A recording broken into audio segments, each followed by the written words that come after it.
Welcome to The Straight Stitch, a podcast about sewing and other fiber arts. This is episode 112, and my name is Janet Szabo. I'll be your guide as we explore all things sewing.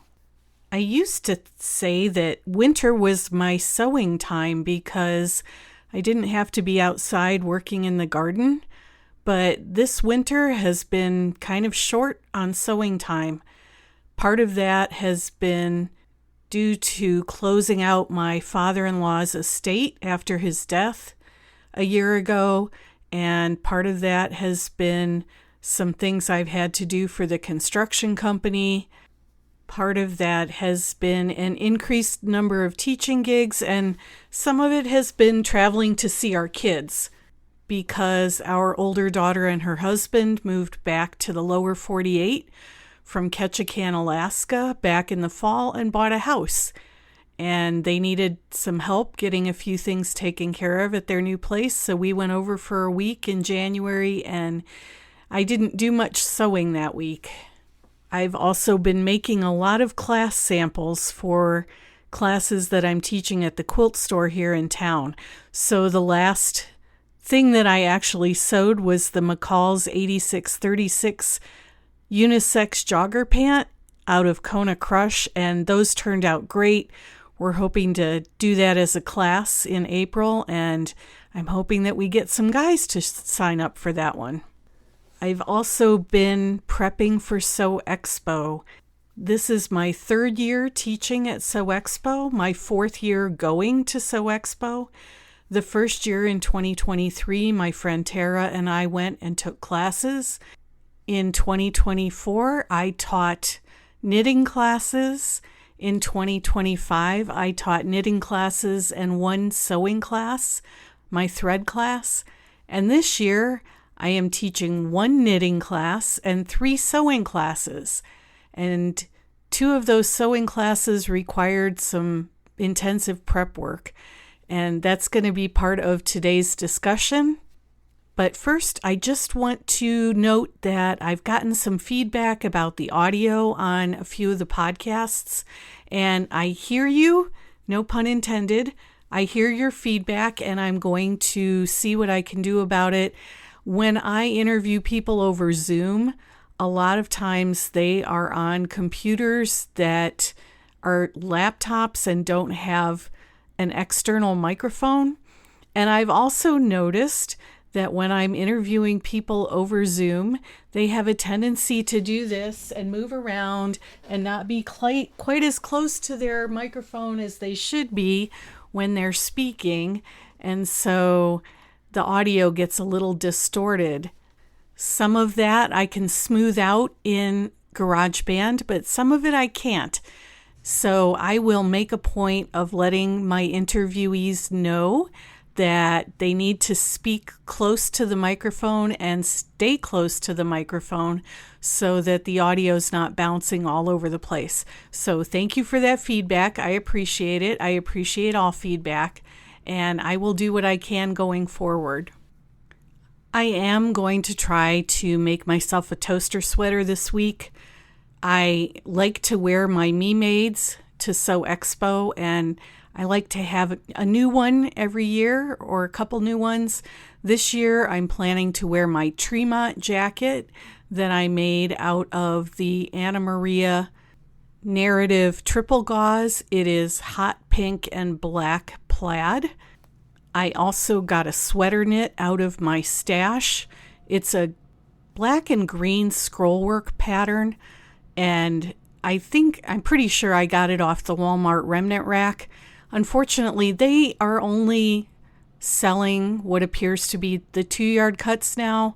I haven't seen any of the 3 and 4 yard cuts. This was a 2-yard cut, and I could not find any more fabric like it. But fortunately, 2 yards of a 60-inch wide sweater knit is enough for a toaster sweater. So I cut that out yesterday. It's sitting next to my serger, and it should only take me an hour or 2 to put that together. So I'm going to do that this week. Prepping for my classes, though, has taken the longest amount of time or the most amount of time lately, and I I want to talk a little bit about that specifically with regard to interfacing. So I'm teaching three sewing classes at Sew Expo. The first one is creative uses for your serger's cording foot, and the first session of that one sold out, so we added a second session.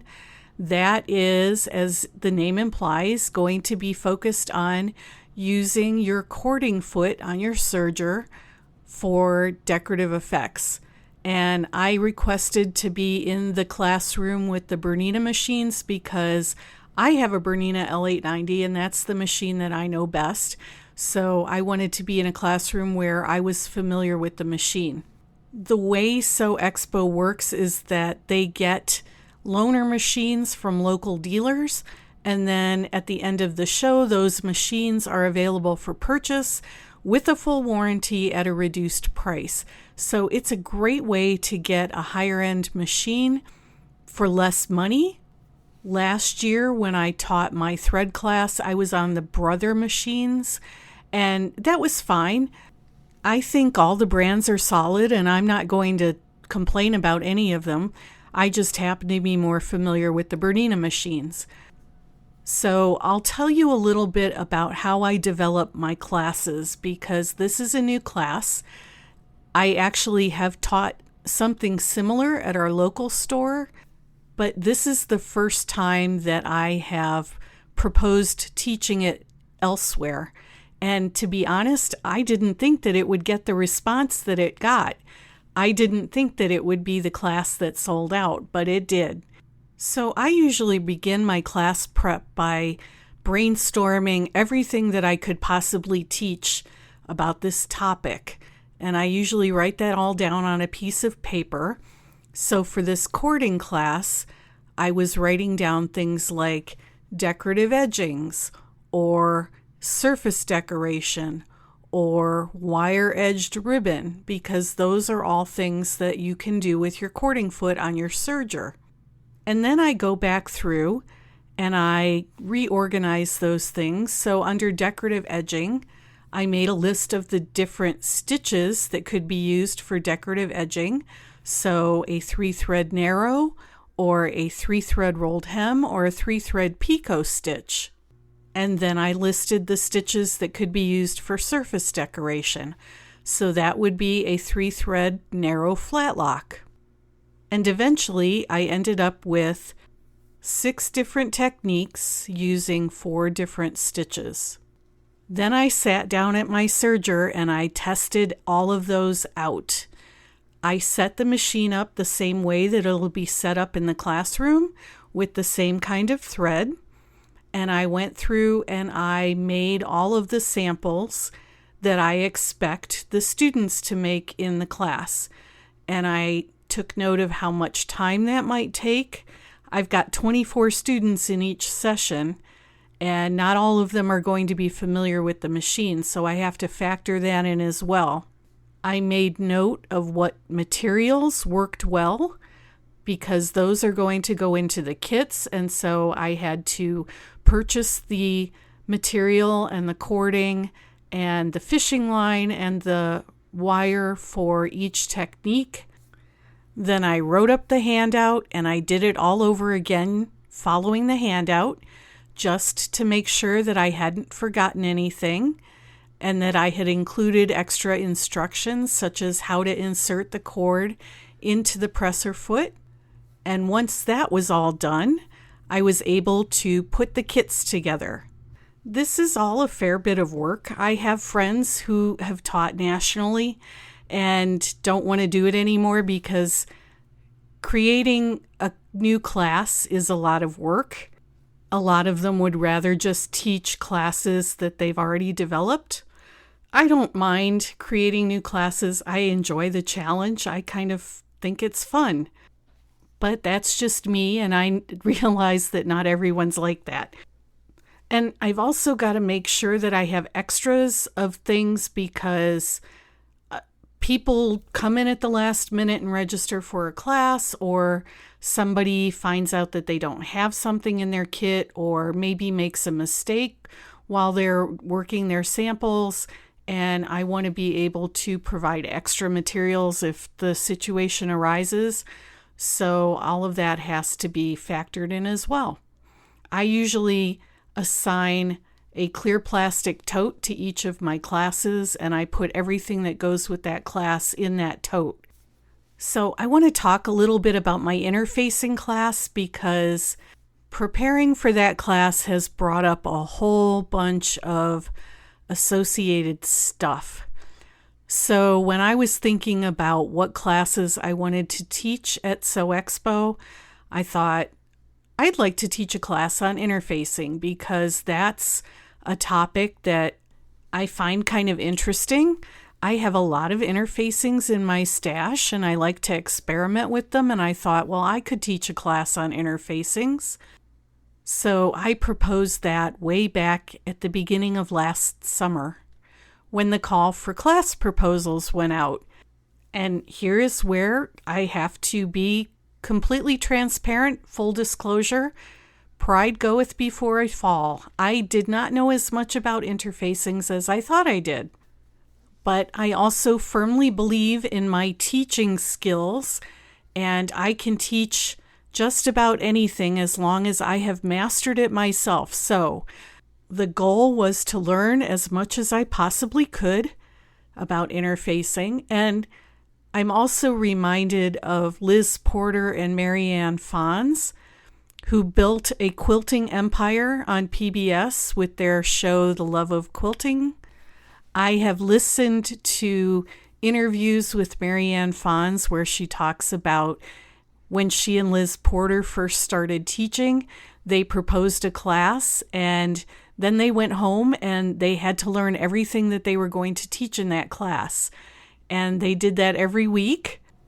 I don't necessarily embrace the philosophy that one has to be an expert before one can teach, but certainly one needs to have more than a passing familiarity with a topic. Not long after that class proposal was accepted, I happened to be at Half Price Books in Seattle, and I found a book called The Ins and Outs of Interfacing by Margaret Comives. And I sincerely hope I'm pronouncing that correctly. I recognized her name because she used to write for Threads magazine. My mother subscribed to Threads magazine beginning with issue number 1. And a few years ago, she gave me all of her back issues because she doesn't sew anymore. So I've got all of those back issues. I've looked over all of them and I recognized Margaret Comives' name. And part of me also thought, well, this is a sign from the universe that I'm meant to teach this class because this book basically dropped into my lap. So I started reading the book, I started studying the book and thinking about the things that she was writing about and comparing them to my own experiences, and I got really hung up in the section on knit interfacing. So I've been knitting for over 50 years. I've written 3 knitting books. I have a Master Knitter certificate from the Knitting Guild of America. I've taught. I've designed. I thought I was pretty familiar with knitting and what was involved in knitting.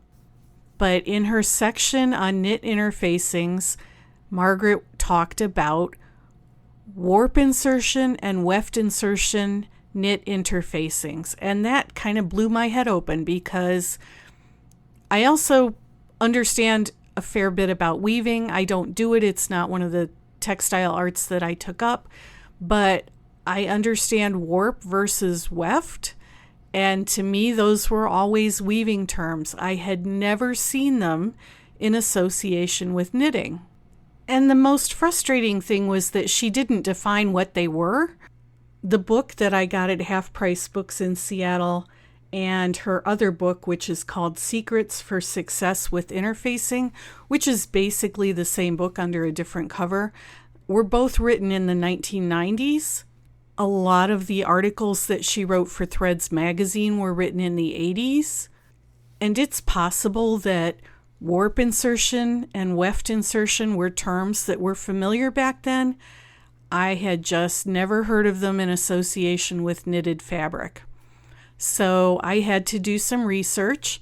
I ran across a website that had a great explanation. I also went to Fit for Knits, which is a book that was written a few years ago by Johanna Lundstrom and Milena Hierpe, who do the Stitch and Tales podcast.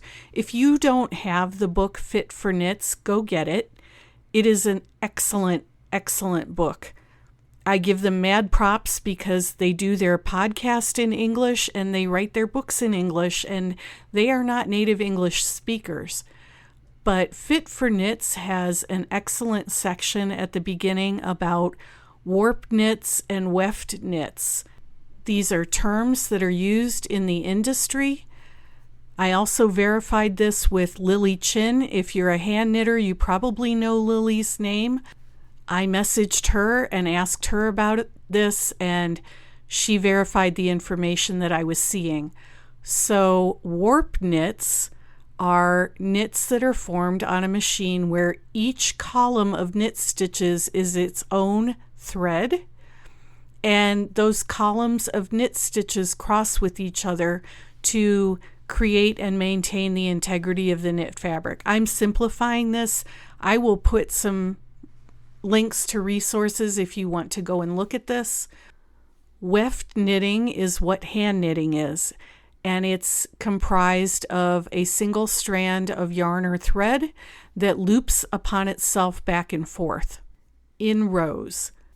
I still can't quite understand how I've knit for so long and never ran into that terminology, but it's a crucial part of understanding interfacing. I did do an episode on interfacing back, I think it was episode 68, about a year ago, and I remember saying in that episode that I didn't associate warp and weft with knitting, but apparently I hadn't done quite enough digging. And I am willing to admit when I haven't learned something or don't know something.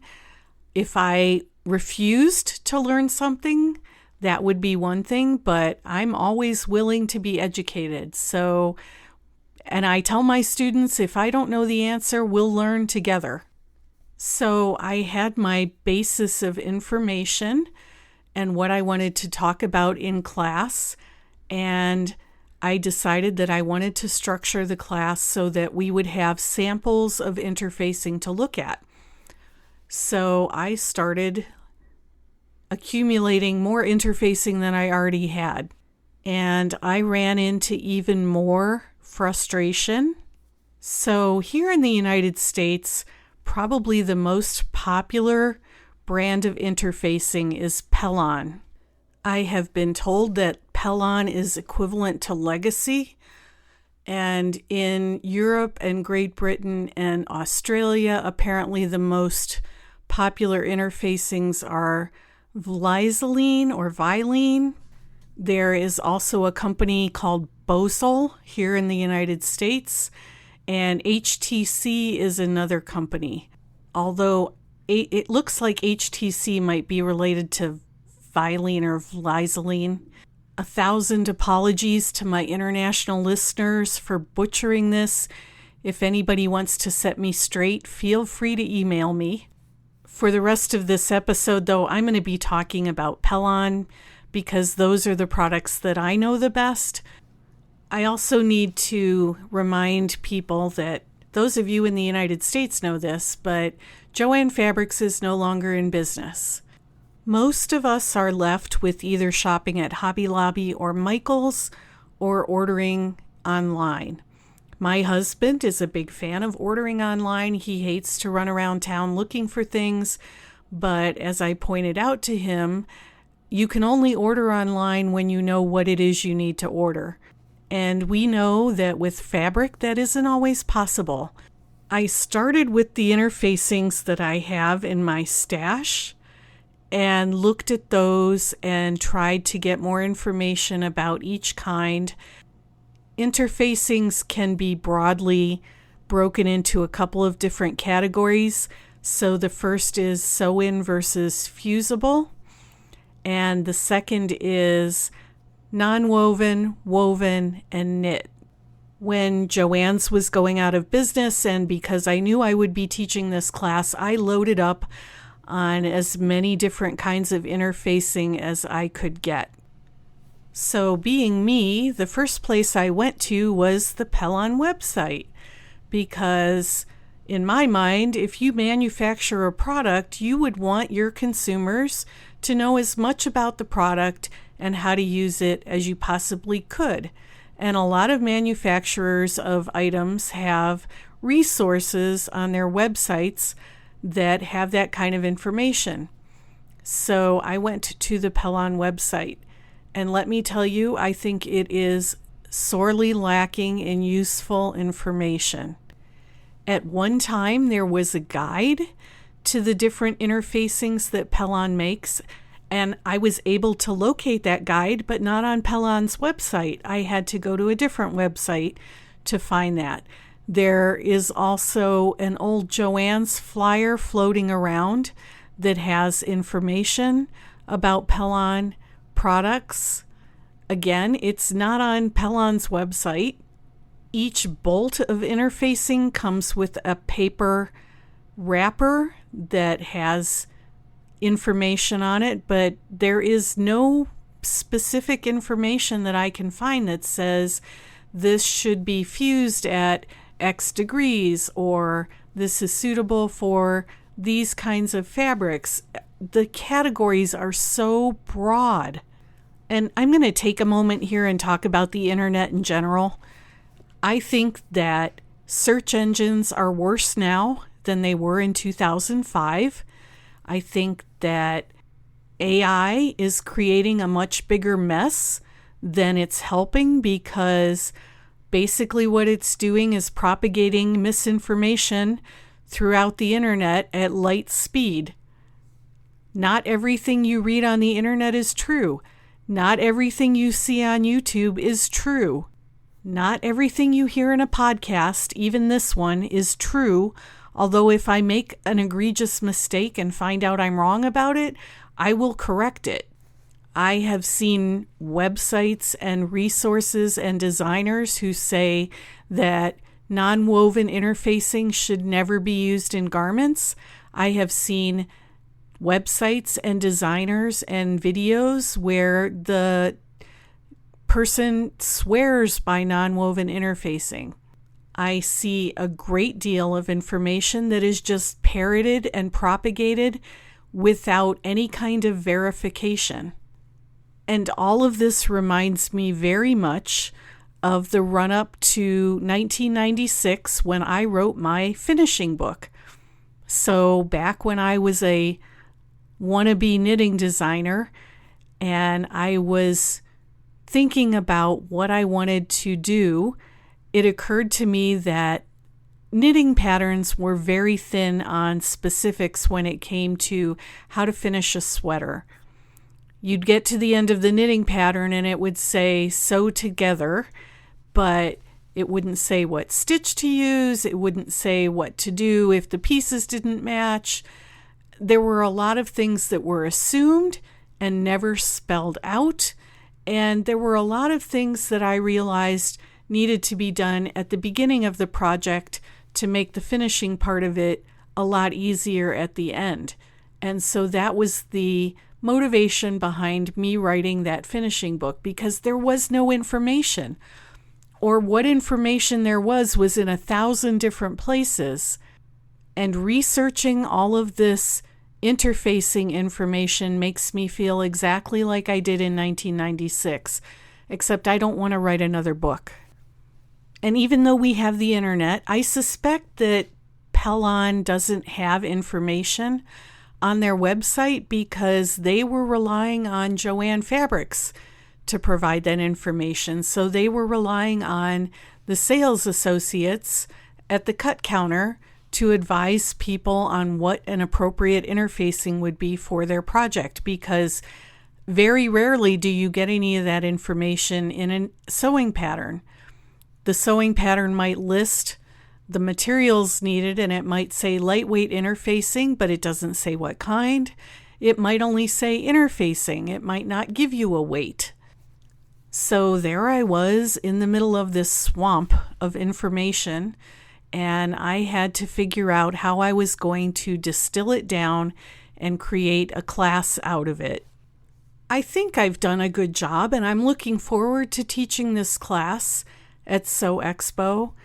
Each of the students is going to get a kit that has about 18 different kinds of interfacing in it, as well as some pieces of fabric so that we can experiment with fusing interfacing to different kinds of fabrics.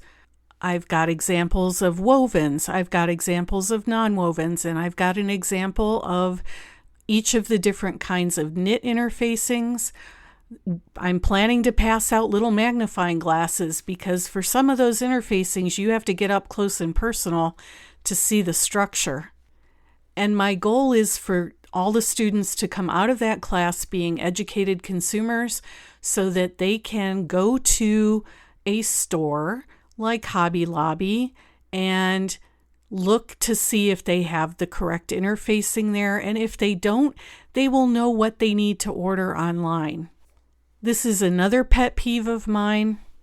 I understand that stores can only carry so much. And despite how you feel about or felt about Joann Fabrics, there was a lot that they carried that we couldn't find in other places. I went to Hobby Lobby and looked to see what they had and bought what they had that I didn't already have in my stash, but they don't carry everything. And if you're a beginning sewist and you don't have anybody to advise you, and you pick up a pattern at the store and it says to get interfacing, how are you going to know what to get? Bag makers use a lot of Pellon's SF101. I use a lot of SF101 because it fuses wonderfully to quilting cotton. And if I'm making zipper pouches or something like that where I need interfacing, I'm probably going to use the SF101. It's a popular interfacing. I see it all over the internet. But just because something is popular and easy to get doesn't mean that it's the right tool for the job. So I see a lot of people recommending SF101 or another woven cotton interfacing for interfacing t-shirt quilts.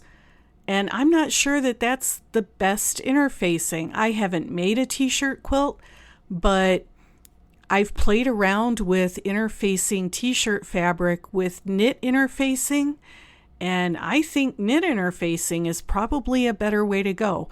So before I recommend that as the way to go, I need to sit down and do some experimenting. I need to actually quilt some t-shirt fabric that's been interfaced with a knit interfacing to see what I think and compare that to t-shirt fabric that's been interfaced with a woven cotton. I tell my serger students to test. Test your threads, test your fabric, test your machine settings. And I'm going to give the same advice to my interfacing students to test. Order some different interfacings and just play around with them, fuse them to different fabrics. Keep notes about what you like and what you don't like, and that way you'll know if you have to order something, you can order it online. I would love, if any of the Pellon people are listening, I would love it if Pellon did something like Flyzoline does. They have a data sheet for every single product that indicates what kind of fabric it's intended for, the ideal fusing temperature, care instructions. Everything that you need to know about that particular product is on that sheet. Because we want sewists to be confident and to know how to get the best result for the time and energy and money that they are putting into their projects. Not every sewist out there will have gone to design school. Not every sewist out there will be familiar with industry terminology. Not every sewist out there will have the opportunity to take an in-person class from somebody like Kenneth King. And I think it's important not to expect people to wander around, not being able to put their hands on the correct information or any information when it could be made available to them. So that is a little bit of a rant in association with getting ready to teach classes. If any of you have also been frustrated by the lack of good information about interfacing, I would love to hear about it. And do check out the show notes because I will try to put as much information there as I possibly can. Again, feedback is welcome. You can email me at janet@janetzabo.com. You can leave a comment on the show notes page. You can use the fan mail feature. The podcast website is www.thestraightstitchpodcast.com. My website is www.janetzabo.com with links to my Big Sky Knitting Designs website as well as my blog, which is where I talk about my sewing projects and post pictures. And pretty soon we'll be having pictures of fluffy little chicks and cute little piglets. So if you want to check that out, you can go to my website at www.janetzabo.com. I may not have a podcast episode while I'm teaching at Sew Expo, but I will definitely do a recap when I get back. So until the next episode, I hope you have a great week or two and that you get to go sew something.